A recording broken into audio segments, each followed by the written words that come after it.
Hello, everyone. Good morning. This is the EOTK Insider. Today, we're obviously joined by Neil Jones once again. We're going to talk about all things, surprisingly, all things Liverpool, but obviously coming off the back of what happened at Chelsea yesterday. I suppose you take a draw at Stamford Bridge any season, really, wouldn't you? I think after that first 20 minutes, when Salah's offside goal goes in, you think we're going to steamroll them and win 4-0, but we end up coming away with a draw, and they're probably thinking the same if Chilwell's goals are allowed when it's another draw between Liverpool and Chelsea. But before we delve into all the transfer shenanigans that have gone on and what's going to happen in the next couple of weeks, just what were your thoughts on the game yesterday, and impressed with the new lads? What did you think? Yeah, well, I thought it was a good start and a good finish. I would suggest for Liverpool, probably in between, it was, a bit of a back to the wall job. I agree with you. I think when Liverpool went 1-0 up and when Mo Salah went through, I think if that goal stands, if he's just onside, then he wasn't far off, was he? And, it was very tight. I think if that goal stands, I think Liverpool do go on and win the game, and it looks like a really good start to the season. But got to give a bit of credit to Chelsea. I think, they were up against it to start with. They were, they were the ones who were on the back foot, and I thought they looked a bit disorganised, and credit to them, they got themselves together and really made an impact on the game. And yeah, I think there was enough in it for both sides, I think, to come away and say, that's not the worst result in the world, not the worst performance in the world.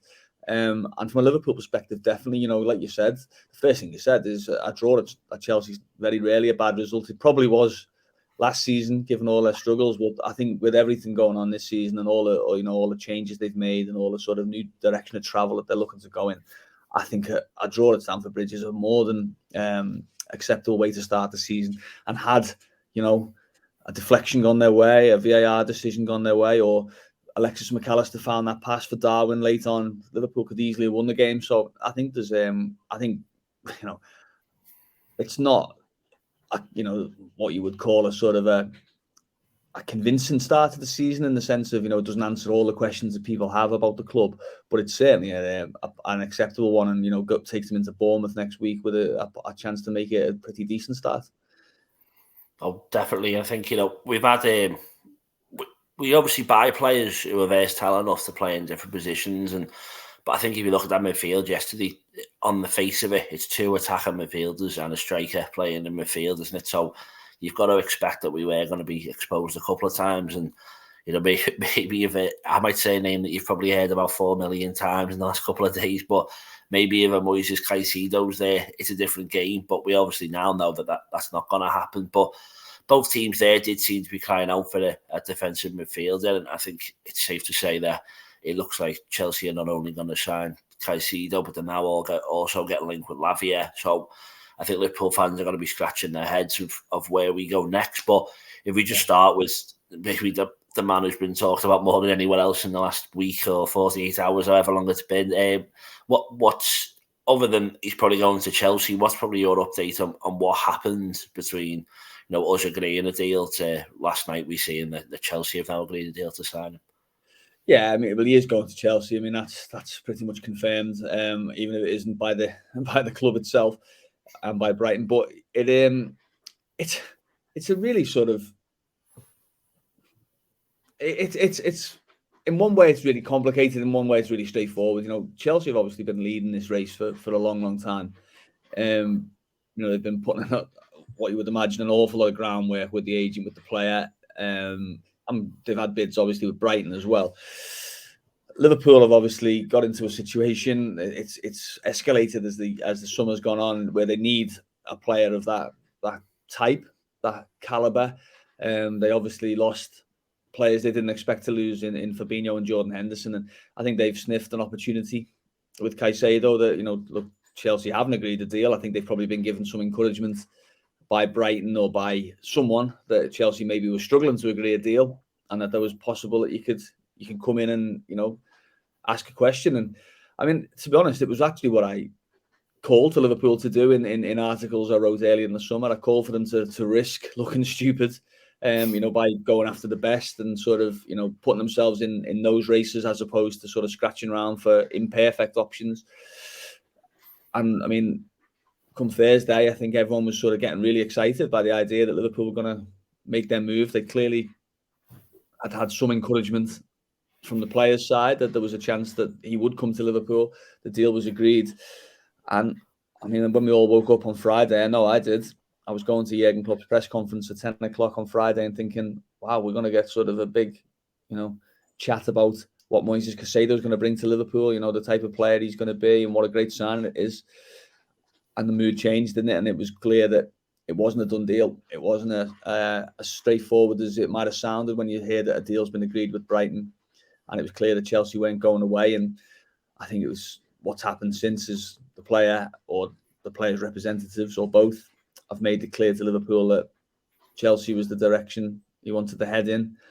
And it was down to them to put the package together for Brighton to accept. And once that was done, there was no comeback for Liverpool.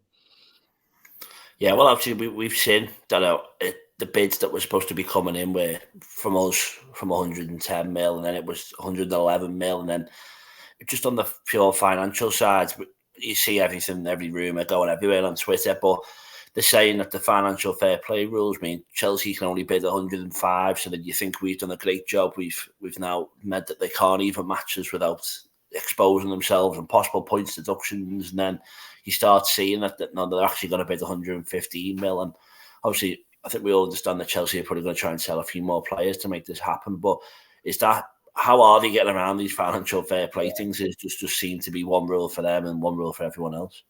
Yeah, no, I think it's very complicated. I actually don't know what the situation is with Chelsea and financial fair play. I know they've sold a lot of players this summer, and they're planning to sell a lot more. They've sold obviously people like Mendy, Kante's gone off the wage bill. They've sold Pulisic went in the end. They've still got players like Lukaku and Armando Broa and Callum Hudson-Odoi, Conor Gallagher potentially who played yesterday, who they want to get rid of.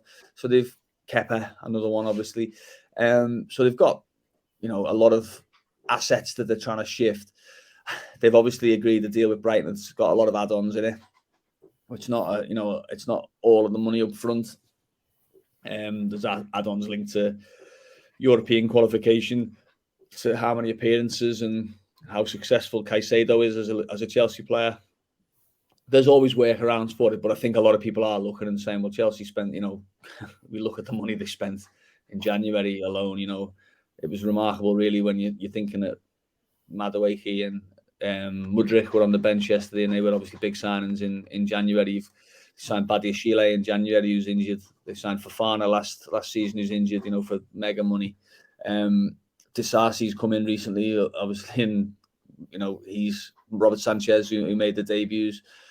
So, and they've got links with other players as well, with Lavia, of course. So it does feel like they're sailing pretty close to the wind. And I know they had this sort of workaround a while back with long-term contracts, 8 and 9 years, which I think is the case with Caicedo, but that's been capped, in terms of UEFA rules that you can only spread that kind of amortization over 5 years. So they'll be finding a way around somewhere. These clubs tend to be pretty smart in those kind of things, but Chelsea is certainly one of those clubs, and there's a few in the Premier League who are sailing pretty close to the wind, and I think there'll be a lot of Liverpool fans hoping that they capsize. Yeah, well, maybe we don't say that out loud, but yeah, though I agree. So Romeo Lavia, I think, is probably the next one we go on to, just because he seemed like the one we were going to sign for months, and then if you hear maybe from his perspective, you've seen both Liverpool and Chelsea clearly have a preference over someone else, and then you think maybe that opens the door for us. But the rumours at the moment, if you believe everything you see again, is that he's more likely to go to Chelsea. Is that possible for them? I know it's hard to know the financial things, but is it possible they're going to sign both of them, or is Liverpool still on the cards, or what's going to happen with him, basically? Yeah, I mean, I think it looks like Chelsea have sort of nipped in. It looks like they've got themselves in a position where they're closer to agreeing a deal with Southampton, and I think the player, I don't think the player's got necessarily a huge preference. I think he would have joined either if a deal was done. But yeah, I mean, it raises a very interesting point about the financials, but it also raises one about Lavia as well. He's joining a club he's going to be competing with £200 million plus midfielders to play games. Enzo Fernandez came in January. Caicedo's obviously going to come in August, and they're going to bring in a younger player in Lavia. Now, they don't have a great deal of midfield, or a great many number of midfield options. We saw Conor Gallagher playing there yesterday, and for all his attributes, and he's not a bad player, I think central midfield and sort of doing all the defensive side is not his game, really. They've got a couple of younger players in, Andre Santos and Chukwuemeka, who's a bit more of an attack-minded player. But it is, from a Lavia perspective, it is one that if you were looking at it and you had the straight choice, both sides had agreed the deal, I'd be looking at Liverpool and saying I think I'm more likely to get straight into the team at Liverpool than I am at Chelsea, given what's happened. But as of now, and it is only 8:10 on a Monday. As of now, there's been no sign that Liverpool have got any closer to doing that deal. They had 3 bids rejected. There hasn't been a 4th, to my knowledge, yet, accepted or rejected. And I think that's what it all depends on, really. Are Liverpool going to go put that money on the table, or are they going to take that Caicedo sort of money and look at a more established target? And I think the big question, if it's the latter, is who is it? Because Jurgen Klopp said, the market's gone crazy. Jurgen Klopp said earlier this summer that there's not a great amount of sort of number 6 players obviously available, or high class ones obviously available now. So who would it be? Your guess is as good as mine in that regard. Well, that's the only reason we got you on, so you may as well go now. It's fine. We're all looking, aren't we? I mean, we can all. I like Florentino Luis of Benfica. I think he's a really good player. There's obviously a lot of people tell me in France that Youssouf Fofana from Monaco is a really good player. I wouldn't be entirely against Sofiane Amrabat from Fiorentina, but I wouldn't have him down as my sort of long-term solution in that regard. The one that probably a lot of people would look at and say, okay, is there a possibility, would be Tchouameni from Real Madrid, given there was interest in the past, given that he hasn't really yet set the world alight and nailed down his position. Could there be a deal to be done there? It feels unlikely, but are Liverpool asking the question? I would hope so. But beyond that, you're looking at sort of imperfect options, aren't you? You're looking at either younger players like Lavia, or you're looking at maybe players who they're decent players, but they're not sort of elite level, like like I say, Amrabat or Calvin Phillips or those kind of players. West Ham have just signed Edson Alvarez. He might have been one that you might have looked at. João Palhinha before he'd done his shoulder, but there's not a sort of. It's not like when you look at Caicedo, you think, well, yeah, that's obvious, isn't it? Just do that one. Just try and get Caicedo. The others are all sort of, there's problems around them all, isn't there? And I think it's fascinating for Liverpool. And I think the other thing, this might be something we were going to talk about from yesterday's game. I think it was interesting when Daniel Sturridge asked Trent Alexander-Arnold yesterday. He said, "Do you fancy going midfield?" And Trent said, "I'd be up for it." And he said, "Well, if and when that decision comes, I'll learn on the job." It just does raise the unlikely scenario, but still a scenario that might be worth considering for Liverpool, that they do just use Trent in a sort of 2-man midfield, and a 4-man forward line, or a number 10 in front of them, and they try and buy a right back, because I think that might just be a little bit easier than finding a number 6 that you can hang your hat on.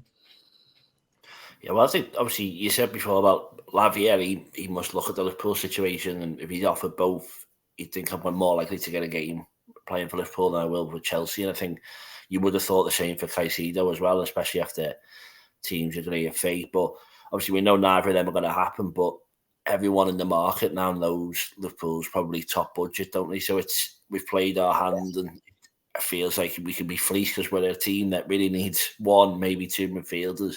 We've got exactly at least £111 million to spend, and anyone who comes in, you're just going to bump the price up, aren't you? And we've seen like Bellingham and Rice go for less than that fee, and we've probably, if we'd had the foresight, but obviously you don't know Henderson and Fabinho are going to get sold, but if we'd have known that ahead and spent that money, you'd probably look at that Bellingham deal in about 5 years' time and say it was an absolute bargain. But and it's something that we couldn't afford in the end. So it's I know you've mentioned a few names there.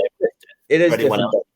If you're not buying from the Premier League, it's a bit different. The Brighton are obviously the club that's in a very good financial position. They got Caicedo to agree a new contract in January that protected that value. So it is an inflated fee for someone like Caicedo, and even Lavia. Southampton have obviously got assets that they're selling that's offsetting their relegation problem, but they've had Premier League money for many years. So I think it's a bit different if you're buying from outside the Premier League. I don't think clubs can sort of readily demand 110 million for sort of 50 million pound players. I think that there are deals to be struck. But you're right, it does. I mean, if even taking away the financials of it all, what it does do is it alerts the whole world that, right, okay, there's two and a bit weeks now till the window closes, and Liverpool still haven't got someone. That definitely means that you'll get agents, clubs pushing the luck and seeing how desperate Liverpool are. Yeah, it's gonna, if it hasn't been already, it's gonna be a couple more weeks for us of midfield targets and that. And I've got a list here. We've got the likes of, I think you've mentioned a couple, on Empire Cup and Insider before. We talked about Florentino, Luis, Czech, Decore, Tchouameni. You've just said. I know you did mention a few names there, but I'm not gonna hold you to it. But if you do think we were gonna go for someone, is there someone in mind, or is it gonna be another shock one that we're not linked with at all at the moment? Yeah, I mean, it could easily be that, and I would quite like that, to be honest. I like those kind of ball from the blue deals. I think you have to look at the players that we know that they're interested in. You mentioned there, I forgot about him, but Decore from Palace. Yeah, I think there's a possibility that Liverpool might look at him. He's 23. He's a defensive midfielder. He's someone who pretty adept at stopping counter attacks. He's maybe not as progressive as Caicedo or Lavia in terms of on the ball, but I think you have to consider him. I think Ryan Gravenberch from Bayern Munich. I mean, I quite like the idea of him joining Liverpool, but I'm not sure about him as a sort of a starting number 6. I think he's a bit maybe more of a number 8, but there's interest there from Liverpool, so you have to put him in the equation as well. But yeah, Decore from Palace, again, you're talking about a big fee. Probably won't go as big as Caicedo, and he's probably not as good as Caicedo, with his higher ceiling. But I think he's one that, I wouldn't rule him out as a Liverpool stepping up their interest in there, because there isn't a great deal. I mean, you do that thing where you go through the Premier League start 11s, don't you? And you have a little look and see, right, okay, who'd you nip out of here and there, and there wasn't a great deal. I mean, I looked at Yves Bissouma starting for Spurs and thought, okay, well, he'd have been out of the side and not really getting games. That might have been one that Liverpool would look at. They'd liked him in the past. There's a couple at Aston Villa that maybe, but Villa are pretty well off and pretty sort of settled and going in the right direction despite Saturday's thrashing at Newcastle. Boubacar Kamara or Douglas Luiz. There's a possibility, but yeah, Decore is probably the more likely of the Premier League options, if you want to call it that.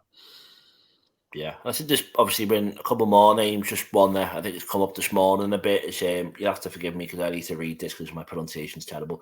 Ibrahim Sangare, I believe, is how you say it. SV. I think it's a £32 million release clause. Again, I know it's hard to know, but what you know about him, would you reckon he'd be a good fit? Yeah.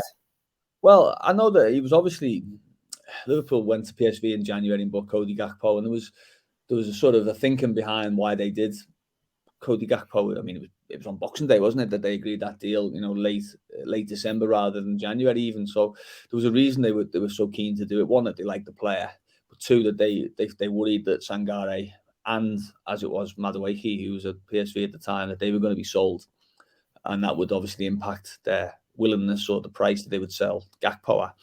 So Liverpool clearly see Sangare as someone who's going to move on to a bigger and better club. I shouldn't say that. Sorry, PSV Eindhoven fans, a bigger club. But whether it's Liverpool level, I mean, it's a big step from the Eredivisie. He's been there. He's played in a few different positions. He's done well. He's been linked with Liverpool before. I think maybe 18 months ago, 2 years. 32 million's not. It's not out of anyone's hitting zone, is it? In the Premier League, it's certainly not out of Liverpool's. But the question is, can he come straight into the side, play games from the off? Is he a number 6 that's going to, fit with Liverpool's needs? And you could see what their needs were at Stamford Bridge yesterday. They need someone to cover space. They need someone to break up counter-attacks. They need someone who can pass the ball forward. You saw the good side of Alexis McAllister in that role, the way he moves the ball around the corner quickly, and where he gets the ball moving forward quickly. They need someone. They don't want to take that away from the team. They want someone who's able to do that as well. So, yeah, he's one. Listen, I think anyone who plays number 6 in Europe at this moment in time who's under the age of 25, I think they're one to watch. in regards to Liverpool. Sangare's obviously got big potential, and yeah, it wouldn't be an amazing move if he was to come to the Premier League. Yeah, well, as you said, I think everyone's got to be linked to him. Maybe we just look at a couple of people inside our club. John Henry was there yesterday. Him, maybe not the most popular man, especially if you go on Twitter, but obviously we read things again that you say, like, he left America with us leading the race, and when he landed, we were out of the race for Caicedo. So I'm not sure if you would know, but do you know why he was there yesterday, or what his feelings are on this current midfield hunt? Yeah, I think he was attending the game, wasn't he, with his wife? I mean, he's done that. His last game he attended was in London. I think he was en route to I think I saw yesterday, he was en route to a family holiday. So I think it obviously feels big when he attends. I'm sure there would have been conversations between him and the manager. I'm not sure how in depth those conversations would be about transfer targets or budgets or whatever. He has, the owners tend to leave that to the person who's running the club, and Mike Gordon is that person. Obviously, George Schmadke, is the new sporting director, and he's feeding into that thing. But of course, I mean, he's not. No one at FSG is particularly popular. If you go online, I think it's difficult because at the end of the day, they've made an offer that was going to be a British record offer, and had the player been willing to go, I'm pretty sure he'd be a Liverpool player by now. But at the same time, they have got to, 14th of August, and Liverpool are still sort of short. They're still looking for not just players to flesh out the squad, but players to go straight into the starting 11, and that does bring scrutiny, it does bring criticism, it does bring questions as to how well the club have planned for eventualities. And okay, you might say that you can't imagine Saudi Arabia money just arriving out of nowhere and taking Fabinho and Jordan Henderson from the squad, but you can also say that, well, they were both in, I would say, in reverse in their careers. Jordan Henderson was in his mid-30s or approaching his mid-30s. You knew that Naby Keita, James Milner, Alex Oxlade-Chamberlain, Roberto Firmino contracts were all coming to an end. You knew that you weren't going to keep Arthur Melo. Where was the sort of, the succession plan in there to have someone to come in that could take over from a Fabinho and from a Henderson? And, you would hope that Liverpool rectify that in the closing weeks of the window. It's going to be difficult, and I'm not entirely convinced they're going to do it, but you would hope that they'll be at least trying very hard to do so. But you would also say that it shouldn't have come to this, really. They should have had ducks in a row a lot earlier, whether that was last summer, whether it was January, whether it was the day the window opened this summer, in terms of getting in that defensive midfielder that was going to compete with, to start with, Fabinho, eventually take over. The fact that they've left themselves in this position means they're open to criticism, and I wouldn't, while I think sometimes it can be a bit excessive and a bit sort of overly, cynical, I think in this case it's pretty fair. Liverpool have left themselves with a lot to do and not much time to do it. Yeah, well, no, as I said, I don't think there's too many who maybe will disagree that there some criticism is aimed, but obviously it is quite a volatile place on social media at times when you mention them. And if we just finish off with one other man, Jurgen Klopp, I feel for him a little bit. Obviously, he's getting fired quotes from 6 years ago saying you can't spend 100 million a player when everyone's forgetting what we've seen this summer, never mind just in the progression over that time. And as I said before, Jude Bellingham's deal, I think, will be looked at as a bargain in about 5 years' time. And before we were priced out of that move at the start of the summer because of how crazy the market's gone. He spoke to, again, I can only write these names, I can't say them, but Janaga Fjortoft, I think, from Viaplay, he spoke to him yesterday after the match, and I think Klopp basically said, we've got a good team now, we're going to have a good team at the end of the transfer market, you just got to, again, pretty much what he said earlier, just stick with us and something will happen. But it was very out of character for him to speak about Moises Caicedo before, we'd seen him sign on the dotted line. And you can see when he starts the press conference, he looks over to his right to get advice. Am I allowed to say this? And his advice was, we can say we've agreed a deal. And I just feel like he's been made to look quite bad. And the fact he's sat there and he's had to announce a Caicedo deal that we all obviously thought was happening. And then it's all kind of fell back on him. Do you know how he feels with this whole situation, and how confident do you think he'll be that we are going to sort this in the next couple of weeks? Yeah, well, I mean, firstly, he didn't announce the Caicedo deal in the sense of he was very clear, wasn't he? He said we've got an agreement with the club, not with the player, and he said I don't want agreements, I want the player. So he sounded that note of caution, which I don't think he looked stupid. Sort of, he certainly wasn't coming in saying, "Hey, what about that, guys? Moises Caicedo, Liverpool player. Bet you didn't think we'd do that." He wasn't. There wasn't that air of triumphalism. In fact, he was quite downplaying of it. So I don't think he was made to look stupid there. It was probably, he'd rather not have been doing a press conference at that point. I think he'd rather have been doing it once he knew exactly what the direction of travel was from the player. But he was upbeat. I mean, I done that press conference. I'd actually done a breakout after it, where you go into a side room and speak to him for the newspapers, and he certainly doesn't give the impression of someone who's he's frustrated or is at his wit's end or given up on the season. He was laughing and joking. He was pretty friendly. He made some points that about the need for a midfielder, but also the faith that he's got in some of the other midfielders. And obviously there's still two or three that haven't yet had the chance. In terms of Bajcetic, Thiago back fit. So I know they're not going to change the world, but they'll certainly make it a little bit easier if they're both fit and available. They're both good players, and they're both players who are capable of starting games and making impacts in games for Liverpool. So he was quite upbeat about them. He's not stupid, and he knows that we're not stupid. He knows that there's a clear gap in the squad. There's a clear gap. You lose your captain. Okay, you might say he's 33, and he wasn't playing well. Okay, but if you lose, you're holding midfielder. You're starting holding midfielder, and you're looking at yesterday, and he plays, doesn't he? Fabinho, he starts that game yesterday if he's available for Liverpool. So you lose him and you don't replace him, then of course there's a gap. He knows that. I think he's a little bit bewildered, as we all are, by some of the deals that are going on in the market and some of the prices the clubs are quoting for players.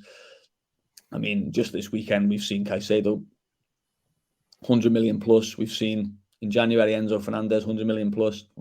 We've just seen Harry Kane go with a year on his contract when he's 30 for 100 million. We've seen Declan Rice go for 100 million. So I think he is a little bit bewildered by the level it's got to. But I think there's an acceptance, and he said it himself, didn't he? That's just the way the world is now. You've got to get on board with it, or you'll just look stupid. And Liverpool have shown, haven't they, that they, albeit unsuccessfully, they're willing to stump up that kind of money for the right player. And hopefully they can find the next right player or two in the next 17, 18 days. Yeah, I think it's been the same conversation, hasn't it, for a long time. But obviously time is running out. But time is also running out for our chat today. So that was good, that wasn't it? So we've had Neil Jones here with us today. Make sure you follow his work on his great Substack, where he does keep everyone updated with what's going on at Liverpool and beyond. It's neilj.substack.com. And obviously you can follow him on Twitter as well, Neil Jones Goal. And just thanks again for watching this Empire Cup. Normally Farrell's here, it's a bit smoother this, but we'll just say thanks for coming along. You can watch this on YouTube. If you have watched us on YouTube, then make sure you give it a like, subscribe, all that type of stuff. And we'll also have the audio on our Substack, which after you've read Neil's, come and have a look at ours. It's empireofthecop.substack.com. You've been listening to the Empire of the Cop Insider. Thank you very much. And 2 weeks to go. Let's see where we end up. But hopefully it ends positively. Thanks very much. Bye-bye.